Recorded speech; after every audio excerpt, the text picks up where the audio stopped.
Atoms are the smallest particles of matter that we cannot break down further by chemical means. Single atoms are far too small to see.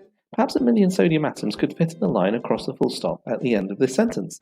So you can see sodium only if there are enough sodium atoms together in one place. In fact, atoms are mostly empty space. Each consists of a nucleus and a cloud of particles called electrons that whiz around it. This illustration shows how an atom might look like magnified many millions of times. Elements like sodium are made of sodium atoms only. An element contains only one kind of atom. Around 90 elements have been found in the Earth and atmosphere. Scientists have made nearly 30 others in the lab.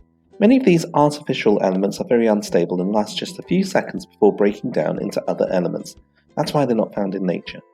To make life easy, each element has a symbol. For example, the symbol for carbon is capital C.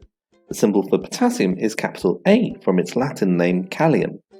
Some elements are named after the people who discovered them. Elements always start with a capital letter. Other letters after the capital letter are always written in lowercase. This table is called the periodic table and it gives the names and symbols for the elements. The rows are called periods and the columns are called groups. The elements in these groups form families with similar properties, so if you know how one element in group 1 behaves, for example, you can make a good guess about the others.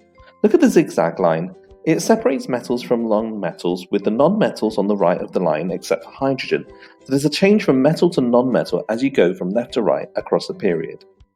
When writing the symbols of elements, always make sure that you write starting with a capital letter, and then any other letters that you need to write need to be written in a lowercase. This will ensure that you score marks all the time when you are being asked to give an element's symbol. Please make sure that you also, for Cambridge, learn the Roman numerals from 1 to 8, because the group numbers are always written as Roman numerals.